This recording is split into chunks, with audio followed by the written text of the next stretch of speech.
Hello. आज हम लोग परमाणु के बारे में बात करते हैं। तो परमाणु क्या होता है, सबसे पहले हम ये समझते हैं परमाणु क्या होता है। तो परमाणु का अगर हम एक सीधा सा अर्थ ये समझें तो परमाणु का मतलब होता है कि तत्व का सबसे सूक्ष्मतम कण को हम परमाणु कहते हैं। जैसे कि एक सबसे चर्चित में जो तत्व रहता है हाइड्रोजन रहता है।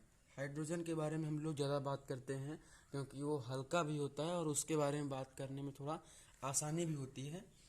तो अगर हम हाइड्रोजन की बात करते हैं तो हाइड्रोजन का सबसे जो सूक्ष्मतम कण होगा उसे हम परमाणु कहते हैं। ठीक है। अब इसके बाद एक और शब्द हम लोग को सुनाई देता है जिसे हम कहते हैं अणु। अणु क्या होता है?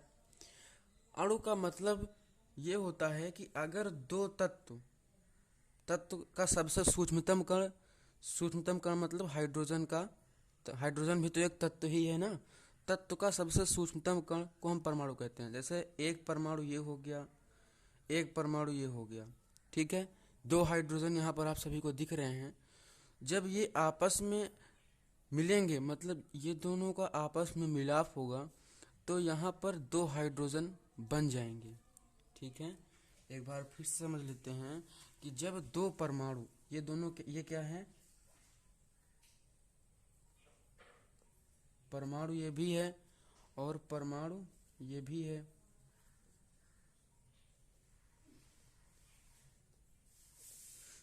ये क्या बन गया है? अणु बन गया है। तो जब दो परमाणु आपस में मिलते हैं या दो से अधिक परमाणु आपस में मिलते हैं तो एक अणु का निर्माण होता है। ठीक। अब यहाँ पर हम लोग ये सोच रहे होंगे कि यहाँ ये तो तत्व है। तो हमने ये बोला ना कि तत्व का सबसे सूक्ष्मतम कण को ही हम परमाणु कहते हैं ना, है ना। और एक बात इसमें ये भी है कि ये किसी भी रासायनिक अभिक्रिया में बिना विघटित हुए अभिक्रिया करता है, मतलब इसका विघटन नहीं होता।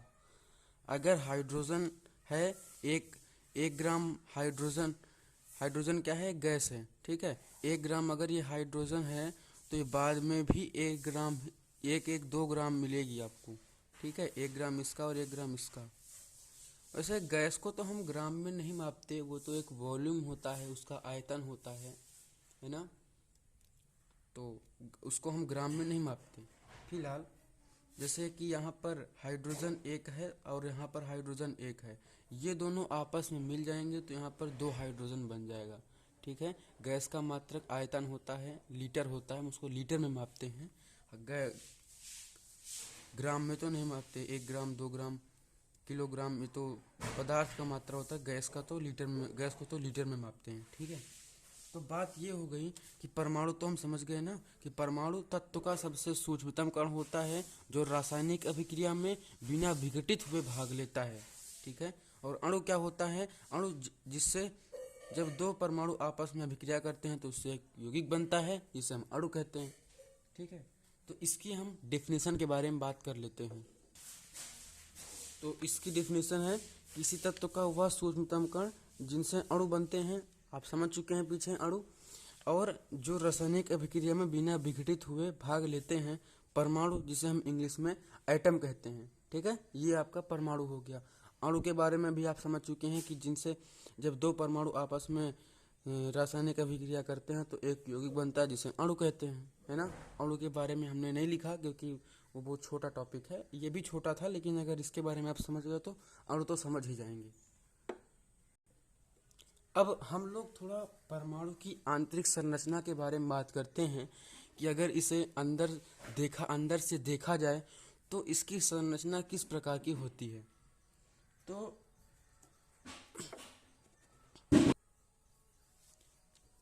जॉन डाल्टन ने क्या बताया था कि परमाणु अविभाज्य है जिसको हम विभाजित नहीं कर सकते। परमाणु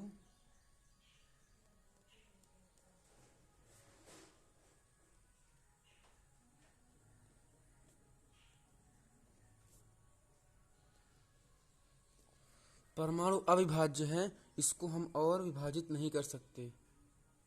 ठीक है। परमाणु अविभाज्य है, लेकिन इसके बाद इसके बाद जब थॉमसन आए, थॉमसन ने कहा कि हम परमाणु को तोड़ सकते हैं। उन्होंने परमाणु को इलेक्ट्रॉन, प्रोटॉन और न्यूट्रॉन में तोड़ा। 3 कण उन्होंने बताया, इलेक्ट्रॉन,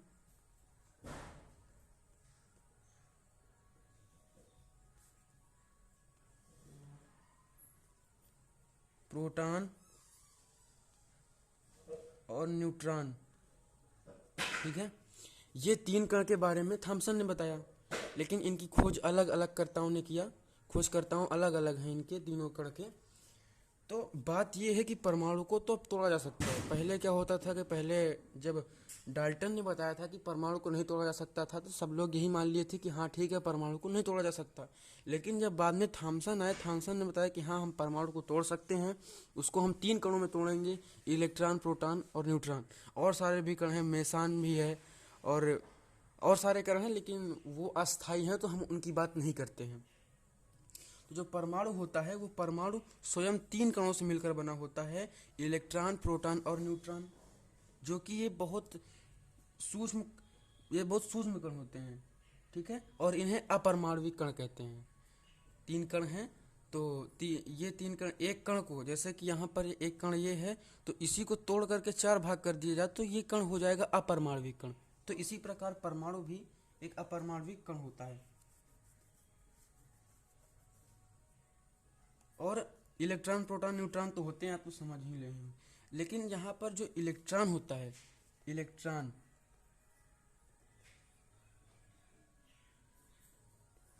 ऋण आवेशित होता है।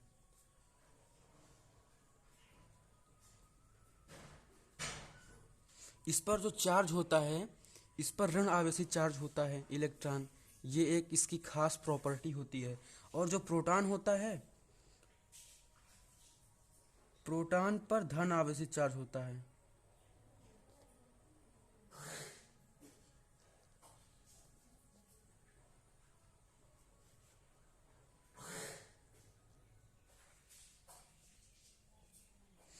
और जो न्यूट्रॉन होता है वो विद्युत उदासीन होता है। विद्युत उदासीन का मतलब ये होता है कि उस पर प्लस और माइनस दोनों का चार्ज होता है, जिससे कि वो उदासीन रहता है। ठीक है, जैसे कि -5 और +5 की अगर हम बात करें तो 0 आ जाएगा ना। तो इसी प्रकार न्यूट्रॉन भी होता है। ये तो -5 और +5 एक एग्जाम्पल है, ऐसा नहीं है कि उसमें 5 इलेक्ट्रॉन और 5 न्यूट्रॉन होंगे, कुछ भी हो सकता है। तो जो न्यूट्रॉन होता है, न्यूट्रॉन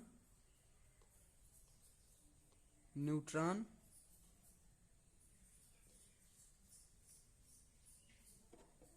न्यूट्रॉन विद्युत उदासीन होता है। ठीक है, तो यहाँ पर अगर हम न्यूट्रॉन की बात करते हैं तो न्यूट्रॉन विद्युत उदासीन होता है, और जो इलेक्ट्रॉन होता है ये ऋण आवेशित होता है। और प्रोटॉन क्या होता है, प्रोटॉन धन आवेशित होता है। जो इलेक्ट्रॉन और प्रोटॉन होते हैं ये नाभिक में होते हैं।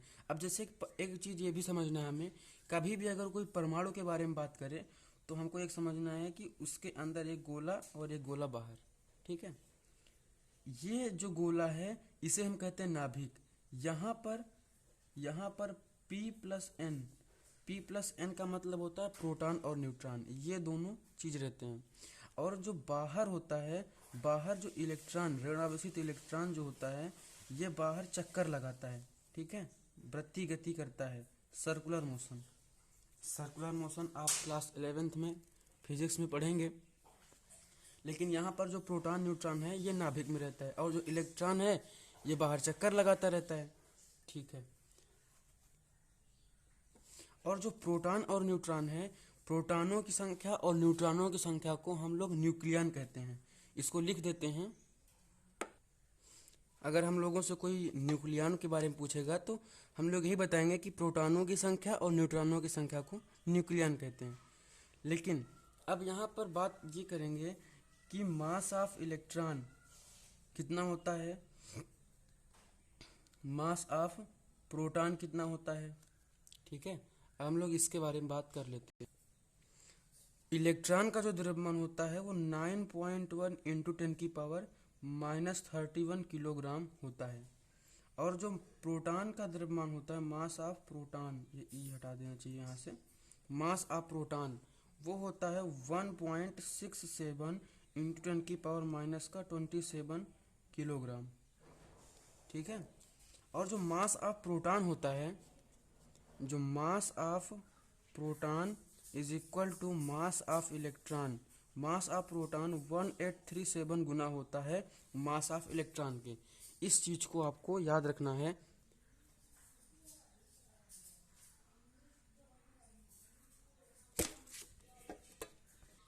ठीक है। जो मास ऑफ प्रोटॉन होता है मास ऑफ इलेक्ट्रॉन के 1837 गुना होता है। नहीं दिख रहा तो यहाँ लिख देते हैं कि mass of proton is equal to 1837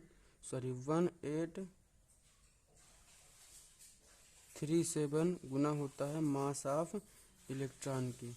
ठीक है, ये चीज़ आपको याद रखना है। हम लोग जो समझे उसको थोड़ा पढ़ लेते हैं। परमाणु स्वयं विभिन्न प्रकार के अति सूक्ष्म कणों से मिलकर बना होता है। जैसा कि आपको बताया अभी हमने, जिन्हें परमाणविक कण कहते हैं, इन्हें इलेक्ट्रॉन, प्रोटॉन, न्यूट्रॉन कहते हैं। ठीक है। अपरमाणविक कण थॉमसन के द्वारा बताया गया था कि जो तोड़ा जा सकता है। ठीक है। इलेक्ट्रॉन, इसे इसको डिनोट करते हैं। ऋणावेशित प्रोटॉन धनावेशित और न्यूट्रॉन विद्युत उदासीन होता है। इसके बारे में तो हम लोग पढ़ ही चुके हैं। जिसमें प्रोटॉन तथा न्यूट्रॉन परमाणु के केंद्र पर स्थित होते हैं। ठीक है, हमने बताया आपको। इसे नाभिक कहते हैं। प्रोटॉनों की संख्या तथा न्यूट्रॉनों की संख्या को न्यूक्लियन कहते हैं। इलेक्ट्रॉन नाभिक के चारों ओर निश्चित कक्षाओं में एक वृत्तीय गति करते हैं। एक बात बताने भूल गई थी मैंने आपको कि वहां पर निश्चित कक्षा के बारे में बात करेंगे, ना कि कोई अदर कक्षा की। इसके बारे में हम अभी बाद में बात करेंगे कि ये बताया गया था कि इलेक्ट्रॉन विभिन्न कक्षाओं में गति करते हैं, लेकिन बाद में ये हमें पता लगा कि इलेक्ट्रॉन एक निश्चित कक्षा में गति करते हैं। ठीक है। इलेक्ट्रॉन का द्रव्यमान 9.109 या 9.1 × 10⁻31 किलोग्राम होता था। प्रोटॉन का द्रव्यमान 1.67 × 10⁻27 किलोग्राम। यहाँ पर मास ऑफ इलेक्ट्रॉन हमने अलग से लिख दिया। प्रोटॉन का आवेश होता है पॉजिटिव। ये बात भी ध्यान देने योग्य है कि इलेक्ट्रॉन का जो आवेश होता है प्रोटॉन का आवेश होता है परिमाण में तो बराबर होता है। परिमाण का मतलब कि उसका नंबर तो बराबर होता है 1.6 1.6 10⁻⁻19 10⁻⁻19, लेकिन यहाँ पर पॉजिटिव है और यहाँ पर नेगेटिव है। हाँ, इस पर आवेश का चेंज है ना, आवेश यहाँ पर पॉजिटिव है और यहाँ पर नेगेटिव है। तो यही इसका जो आवेश है वो माइनस में होगा और इसका जो आवेश है प्लस में होगा। मास ऑफ प्रोटॉन की बात करते हैं तो अगर 1.67 10⁻⁻27 kg होता है। ठीक है। और यहाँ पर मास ऑफ प्रोटॉन 1837 गुना होता है मास ऑफ इलेक्ट्रॉन के। तो इतना समझ में आप सभी को आया होगा। Thank you.